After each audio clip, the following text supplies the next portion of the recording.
Excuse me. All Oh, right. right. This is Let's the get it going. Domestic Draft Podcast. I'm Evan Bierman here with Dan Sloak. What's going on, dude? What's up, man? What kind of beer you got? So I went over today for a drive, not in my neighborhood, but near where I used to live. It's over on 30th Street, kind of in like University Heights, I believe. It's from Fall Brewing. I got you a hat Oh, a nice. couple of years ago, That's right. and I went ahead and picked up one of their lagers. It's called Watering the Well. And it's actually, they did it to commemorate, there's a Los Angeles based band called The Bronx. So they did it to commemorate their, I think, new album or something. But let me give it a taste and let me talk about fall for a little bit. All right. And yeah, I mean, this is like, it's like an elevated Coors Light, Miller Lite. Super easy, 4%. That's kind of what I was going for, something really light. I got into those Coronado Weekend Vibe IPAs for the last week, and I just needed something light to kind of reverse my palate. But fall, it opened up in 2015, and the head brewmaster, the creator, his name is Ray Ostamendi, and he actually has like a lot of experience working in breweries, being a brewmaster. He worked in Maui Brewery, Left Coast Brewing, Mission Brewery, and he was actually one of the first brewmasters of St. Archer Brewing, which is a pretty popular brewery out here. They had a Super Bowl commercial, I think, a year or two ago. Oh, that's right. The Uh, skateboard commercial. I remember that. Right. So this guy opened it up in around like 2015, and it was like an instant success. A lot of people have been going there. It's an old mechanic's garage that he transformed into his brewery. So it's really cool with the two garage doors in the front. He's got all the vats to the side. I used to go there when I lived over there. I haven't ventured there too much recently, but it's a really cool vibe inside.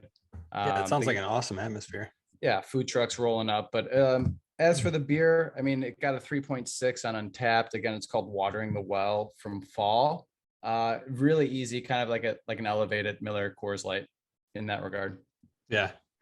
3.6, kind of a little low score, but I guess something that's just light, easy drinking, summer, kind of a Yeah. Bud Light kind of change up.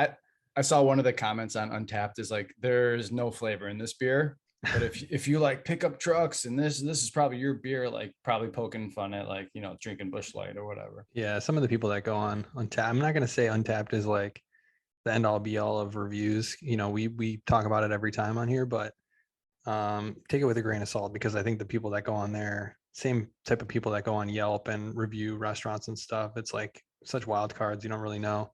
Everyone's got an opinion, man. Right. I've never actually reviewed anything on Untapped, I don't think. So, yeah, like I said, take it with a grain of salt. I mean, it Right. can be a good thing to Yeah. look at for sure. But so What do you got? I got actually talked about Revolution before. I think everybody in Chicago is kind of familiar with Revolution. Um, Not sure about out in California where you're at, but I know you know about Revolution. It's the largest independent craft brewery in Illinois, brewed in the heart of Chicago, established in 2010 as a brew pub in the historic yet hip Logan Square neighborhood. Their words, not mine, but that is my neighborhood, so I can say that's pretty accurate. I This don't is the know. Hazy Hero IPA, 3.85 on Untapped. It's a 7.3% hazy IPA. It's super good. Tastes a little tropical. It's got like a little bit of pineapple flavor in there. I mean, all their IPAs are just so drinkable. You can get one of those like sampler packages of all their IPAs. I'm a big fan. Love Revolution, and it just screams Logan Square to me. So I'm a big Yeah. fan of the spot. It's also, I think we talked about it last time too. Drinking Buddies, if you've seen that movie. Jake Johnson, Olivia Wilde, they're coworkers at Revolution Brewing. So Yep. those scenes and stuff, you can see kind of what Revolution and the brewing process there looks like. So that's kind of cool. Yeah, and they had other flavors. Obviously, they had a sour that I could have bought there. They had crawlers as well. I could have got a bunch of IPAs. A one that I do like, I think it's like 2 a.m. Night Ride or something, like Midnight Ride or something like that. It's a nitro coffee stout that is really good. But yeah, I just went with the nice and easy light one. That's what you're And feeling. yeah, Sure. yeah. But go ahead and check them out. No free ads, but they probably got a lot of what you're looking for. I mean, a variety of brews, but it is moving up to the beginning of school. The school year is fastly approaching. Yeah. What, when you were a kid, like 100 years ago, It does what do feel you that way, dude. what do you remember? I just remember like the terror of summer being over. I had no wanting to go to school. I did enjoy getting like a fresh pair of shoes though at the beginning of the school year. Yeah, the whole getting new shoes and getting some new kicks, getting some new threads, your first day outfit or whatever. I feel like, it sounds so dumb to talk about that, but that was definitely a thing when you were younger. I mean, I'm so far removed from that like, I'm closer to being the one purchasing these items for my kid than, Yeah. having done that. But it's just, Did you lay yeah. them out on the floor the night before? Get it all ready. What? So there's no creases in anything? Is that what you're saying? Can't have creases. Getting that worried about it. No, because Yeah. knowing me, I would have like spilled some shit on it in the morning when I'm eating breakfast or something, just ruined it anyways. Those But white shoes, baggy pants. That style's back. Like the 90s baggy pants, like white shoes or whatever, bucket hat, like that style is back. Yeah. it's never gonna come back in style is those fucking Jinko jeans, man. Did you ever You're have any wrong. of those? You are wrong. Seriously? I have like my hypothesis is that, and this is probably, I don't know if this is right or wrong, but I think like high school fashion trends start in the West Coast, but they probably also get it from overseas. But then it kind of goes from west to east, or maybe it goes from the coast to the inland. But kids out here are already wearing those Janko. Those like pants are back. Like the big ass baggy pants for high schoolers are back. Wow. Wearing like the baggy flannels and all that. That's like, it's back. Literally, if you went into a high school and like probably my older brother was there, like 98-ish, like late 90s, probably the same fashion trends are going on right now, at least here in SoCal, where the kids are wearing those big ass pants again. Yeah, Jankos are back. You would have never have guessed, but they're back, man. Yeah, unbelievable actually, if that's the case. You can Because go those buy. things are so ridiculous, man. They were just so ridiculous. You're swimming in those things, are so big. I don't think I ever owned a pair, but I did own Lee pipes, which was I think like the Kohl's version of Jankos. Lee pipes are Yeah. about the same. Did you have Lee pipes? I had like the big ass thick corduroys. Oh yeah, corduroys. Are people wearing corduroys again or no? I mean, I wear corduroys. I think it's Yeah, you wear a lot of shit. You never stopped wearing corduroys. No, yeah, exactly. I always wore corduroys. And then another thing I saw is Kanye is still having. So he's supposed to release this album, I think, like 2-3 years ago. It's called Donda. And then he just got 2-3 years ago. I think so. And then he just got divorced, right? I don't know if that was official or not. And then he starts living at the Mercedes-Benz Stadium in Atlanta, where the Falcons play. So he's just like, he's still, I think he still is. He's like living in a dorm room there. And he had a listening party maybe like a week or two ago there. There's been like videos on Twitter of him like in the rafters, like watching. They have like a MLS team that plays their soccer, and he's like, just people are spotting him up on the rafters. It's kind of like Phantom of the Opera. It's a little weird. Yeah. But he's having one in Chicago coming up. So just does he sell tickets to this thing? Is it just like a show? Or I don't know if he sells tickets or more it's like invite only. It's always like, I think like Jay-Z flew into the last one. And it's like, if I didn't get an invite, so yeah, if you're you're not it's anybody and everybody if you're somebody, but you're nobody. So I did see there was somebody on like Instagram or something posted a video of themselves, and the guy was like, I'm not eating until Kanye releases this album. And I'm like, oh my God, this guy is just fasting until this album's released. Like this, pray for this guy. Yeah, but I don't know what's happening. If that is his way of just releasing it, is having it being an experience and not having it like spread to the masses. But I have no idea. But I thought that something was interesting. I mean, have you seen any Little Dicky show on Hulu? Yeah, we watched the first season. We just started watching the second season. We're like 2 episodes into the second season. Yeah. Okay, what are you thinking so far of that? Because to me, I'll let you what do you think of that so far? The second season. The second season? Yeah. It's just like anxiety filled for the first 2 episodes because it's like, if you're spoilers, he like he's supposed to be making an album, he's got nothing ready. So like the whole entire first 2 episodes are just him like kind of blowing up, being really anxious, really like self-aware that he doesn't have anything, so it's like his inner thoughts and everything. So I don't enjoy watching things like that when it's just like uncomfortable and like anxious to watch. So I'm hoping Yeah. it changes. Spoiler, it does not. It's a very it's like to me this season's a total shift in the way the writing was done, and I think he wanted to be more like deep about it and just more like introspective and more like wanted to show the harder part of rap, whereas like the first Right, season was right. like funny and this is the life or whatever. This one, I think, and there are a few weird episodes in there, don't get me wrong, but I think it rounds out pretty well because the finale was just released on Hulu, I think last week or the week before that, and it was really good. That's what I heard. I heard So the finale is awesome. yeah, so keep going with that, you'll like it. There's a couple episodes that you're going to be like, I want to take a break, but I stick with it. It's pretty good. Yeah, um I like it. Yeah, I think it's a nice like window. I don't know how true it is, but into like, the pressure of being, famous. yeah, relationships with your friends and your parents and all that stuff too, and just like Yeah, yeah, so we played each other in fantasy baseball last week, huh? we did. If you call that playing, that's sorry excuse of a team that you got. You just kicked my ass, man. I don't know what happened. I don't really want to talk about it that much. We'll go over this quickly here. I mean, my team's been on a roll. My pitching just didn't show up. My team's been on a roll. I'm moved up to like I think third place. And a couple pickups I had. I picked up Alicia Hernandez from Miami. He had a pretty good outing, but I mean the guys at Wainwright, Adam, I can't say that name. Wainwright. He's like 40 years old, and he did like a complete game shutout, so he got me a good 37 spot.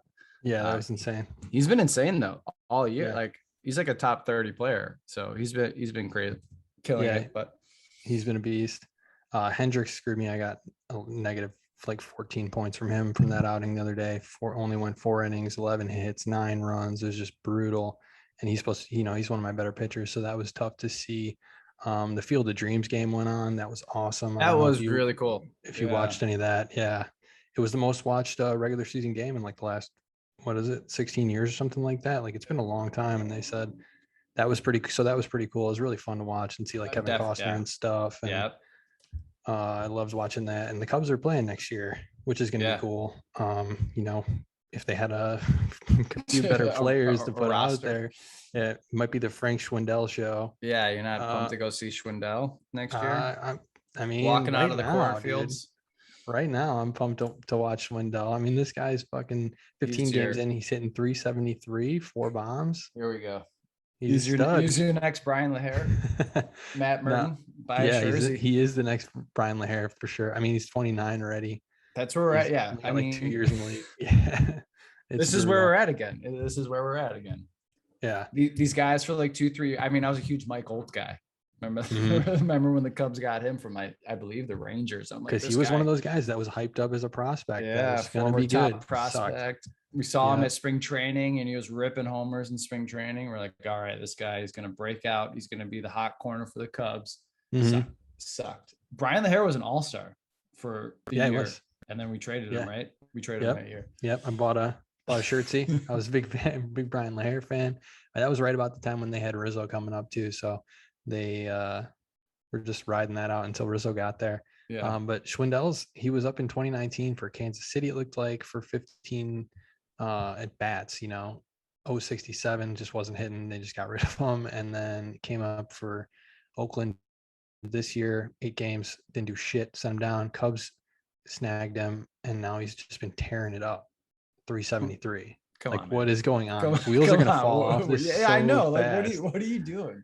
You're like researching his stat line. I'm looking him up. I thought, people need to know about Schwindel. He's killing it. Flash it's in like the pan. Like fantasy baseball. It's like pick him up. He's like the top guy picked up. It's like this guy. This is not gonna. This isn't sustainable with him. Yeah, but it's been fun to watch matchup. because the Cubs have nothing else to watch. It's a tough watch. Yeah. So interesting in that regard, I guess, for the Cubs. What about the Bulls? How's the Bulls summer league been going? Good. I mean, it's done. It's over. It finished last night, I believe, but they pulled Pat after 3 games. He put up like that 30-point game. I think that was a second game in there. Looked pretty good. But then the other 2 players that I really wanted to watch are Io and Marco. And they're going to be good. I think they're going to be players that we can rely on. Nothing crazy. I mean, Io did have like had like a 27-point game. But again, like summer league is just trash. It's really tough basketball to watch, but it's good to see that like watching them. Io was kind of doing what I thought he would do, which is ignite an offense with his like defense. So he plays really good defense. He's able to have some fast breaks that way off of transition turnovers. He's able to finish. He's a big guard, so he's able to finish at the rim. And then he's able to set a nice pick and roll with Marco, who has been surprising me a lot. He's bigger, more athletic, but also I thought he'd be a better shooter. And I don't think he's made 1 3-pointer this whole entire summer league. So that's a little bit of a concern. But he, like, when you watch him, you know that he understands how to play a pick and roll. He's got good hands. He's made some really nice passes. So to have those kind of hands and that court vision and just kind of awareness as a big man in a pick and roll situation is really good. And I believe he has been a teammate. I know there's a lot of comparing him and the Joker, but I believe he's a national teammate of his as well. So he's got that relationship, which doesn't mean anything, but it's just good for him to have somebody in the NBA you can talk to, learn from, and I'm excited. Now we just got to wait for preseason, get everybody here in Chicago. They had a couple pressers, introduced Lonzo, introduced DeMar, introduced Caruso. So that's all official. Still waiting on Lowry. We'll see what happens there. But that's about it. Feeling good about the Bulls. Let's get into the most exciting topic of Chicago sports. That is the Hall of Famer, future Hall of Famer, rookie Justin quarterback, Fields. future mayor of Chicago, maybe president of the United States if all goes well, Justin Fields. Man, he looked great. Just eye test, first impression. I thought he looked like an NFL quarterback, looked like he was able to go through reads, was able to run when he needed to. I mean, what did you think right off the bat? Like, what was your first instant knee-jerk reaction after watching that game? Right off the bat, I'm pretty sure right off the bat, the first series, they went 3 and out with like 2 false start penalties or something like that. So right off the bat, I was like, okay, this isn't great. And then he settled down. He had some nice throws. Really cool to see a quarterback stand in the pocket, and then when the pocket collapses, having the ability to escape while looking downfield and while being able to sling that thing like sidearm and even across his body back across the defense, which like you're not supposed to do. He did it for like I remember watching him do it for like a 5-yard pass, to get a first down, something like that. So I thought, yeah, everything was good. I mean, that rushing touchdown too was cool. Yeah, but he's still playing against.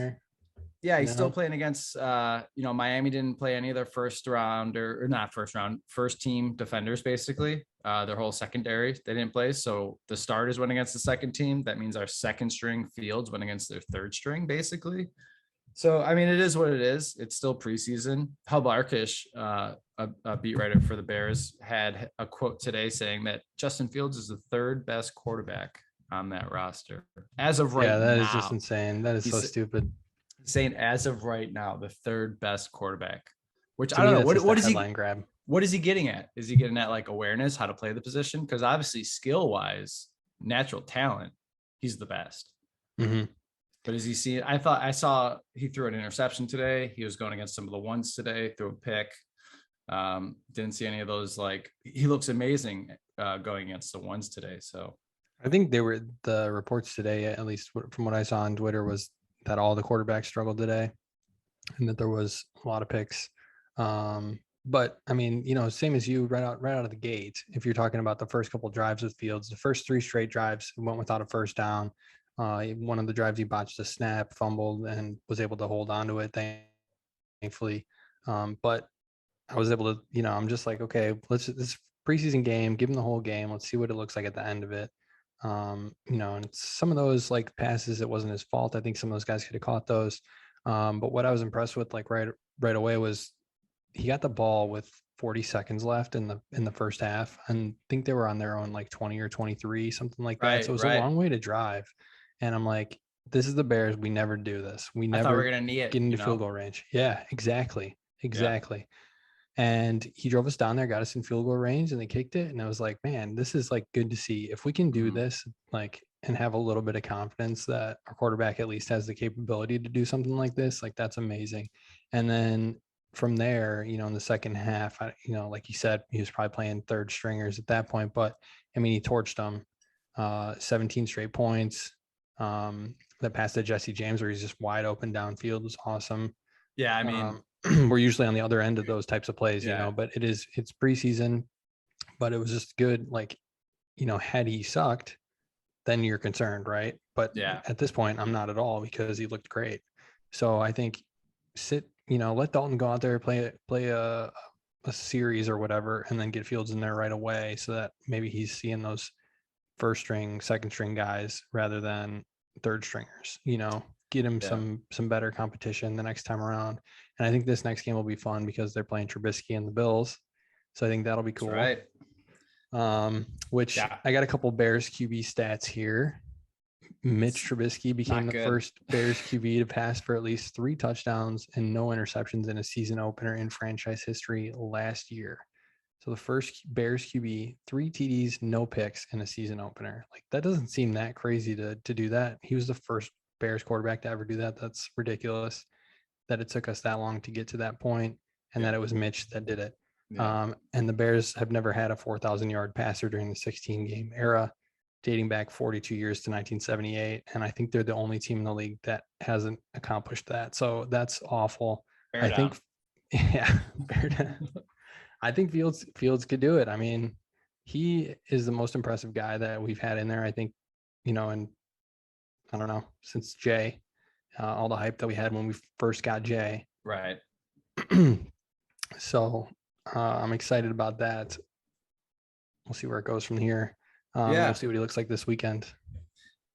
Yeah. I'm excited for Saturday's game. I'm excited to see Mitch out there, see Fields again. Definitely looking forward to it with the Cubs being this shitty and summer league being over. It's like the only thing to really look forward to right now in Chicago sports. I do like when Fields went off Saturday, everybody was like, well, remember Mitch had these kind of preseason performances as well. He had like a game with like 3 touchdowns, like 350 or something like that. Mm-hmm. But I do think, yeah, when you watch Fields, it's fun. It's special. He kind of, as a rookie, he's able to maneuver, escape the pressure, not panic when under pressure. Like that's like the biggest thing. That's what like all the top quarterbacks are able to do that. And it always pisses me off watching it because we would always get so close to, a 3 and out or the momentum going our way. And then Aaron Rodgers or Russell Wilson will just, the pressure's in the pocket and they'll somehow get out of there, keep their eyes downfield and flick it for like a 15-yard, keep the drive going, and it ends up with them getting points. That's always happening to us. Exactly. And now for us to be on the other side there, hopefully, like, I don't even know how to act. I don't know how to act with the Bears having a good, like, can you imagine the Bears having like a top 5 quarterback? Right. Yeah. Like a top 5 QB in the league. What do you do? What do you do? City would go insane. Yeah. What are you doing to have a quarterback that good?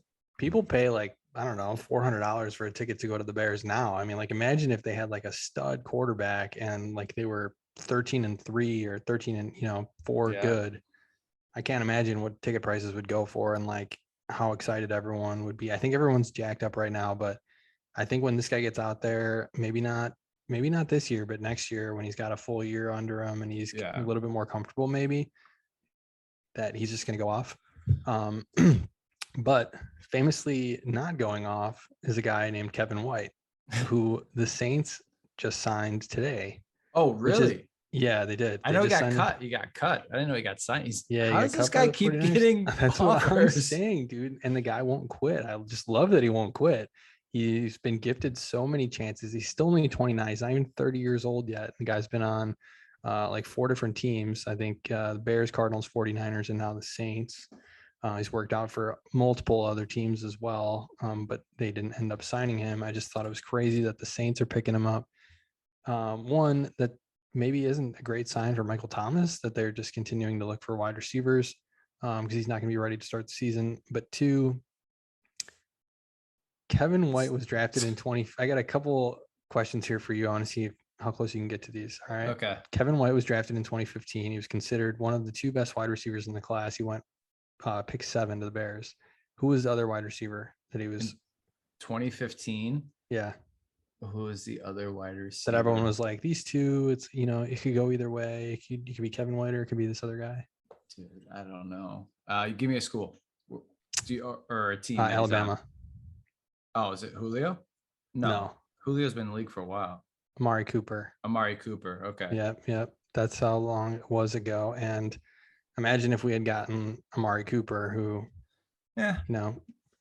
you don't think Amari Cooper's good? I mean, no, I would have taken him over Kevin White. Let me tell you that. Of course. But yeah, how many games did Kevin White play in his rookie season?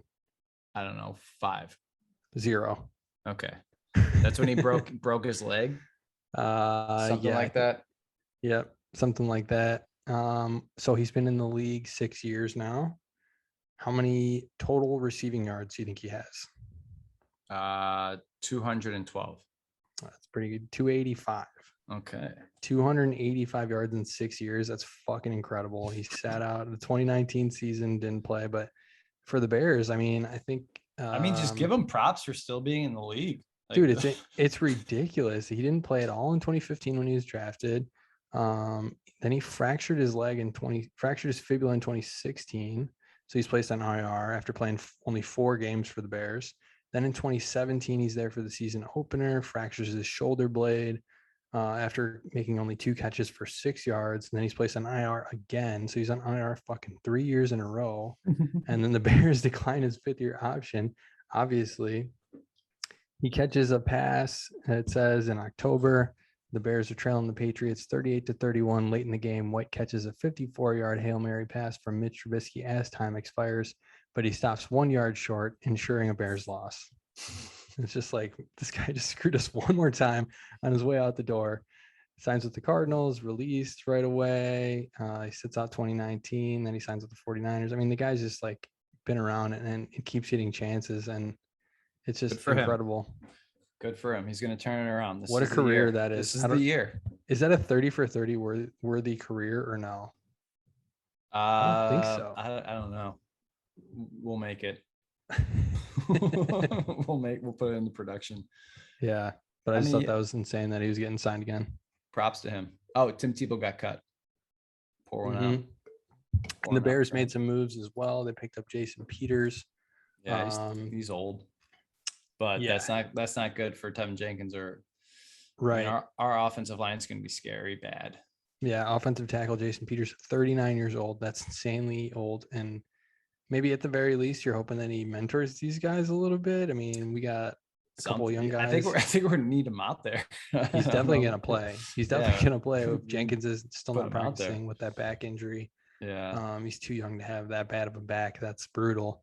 Hopefully he bounces back from that and gets some reps in before the season starts. They also waived Ladarius Mack, Khalil Mack's brother, and DB Michael Joseph, who went to University of Dubuque, where you and I both went. That's right. And met.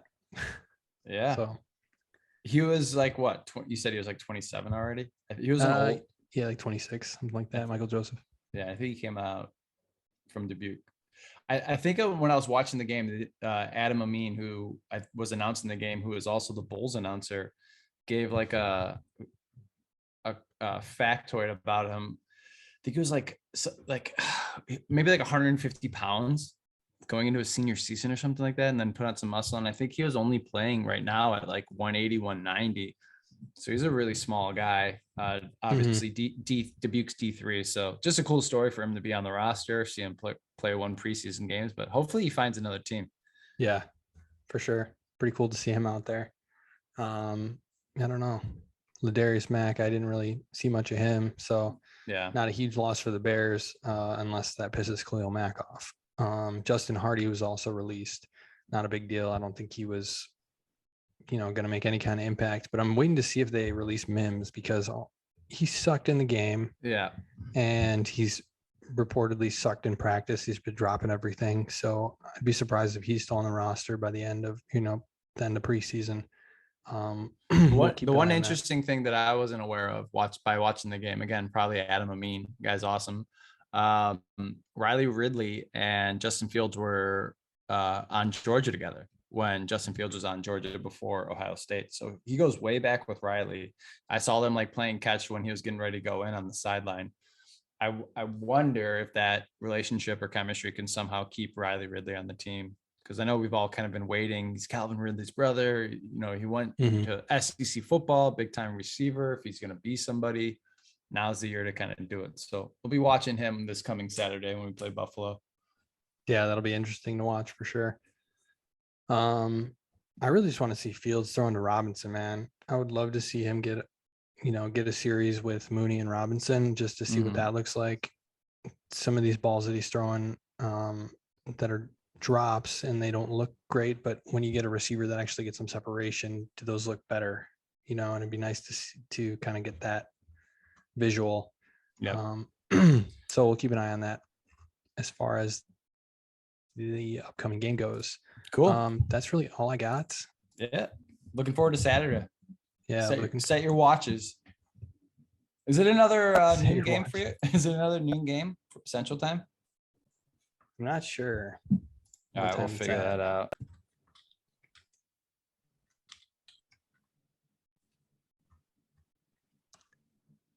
Yeah, it's at noon. Game's at noon Central Time. 10 Pacific Standard, please. Which was really, I really enjoy that. Waking up earlier and watching football right away. Kind of, you have your coffee, finish your breakfast. I don't know. Yeah. And it's done earlier. I think I do find myself typically waiting for the games to start, it's like 10, 11 o'clock. I'm like itching for the game to start. But then of course there's those Sundays where it's like you got shit going on and you need some time to set your lineups or whatever for fantasy, right? Oh man, I saw the first episode of like Fantasy Football Live was on ESPN today. I'm like, all right, I should probably start researching for this upcoming draft. I think they were doing that 24-hour fantasy thing today on ESPN. Oh, okay. I haven't caught a minute of that yet. So possibly after we get off this, but we do have our 14-team draft coming up on the 31st. I have a draft this weekend, so we're very much in the thick of that season already. Do you have any thoughts on what we're going to do with our team in this fantasy football league of podcasts? Is this your first 14-team league? Yep. We're only going to draft Bears or former Bears. So Kevin White is on the draft board. All right, man. This has been fun. This has been fun, dude. All right. Thanks for listening. Episode 26. Peace.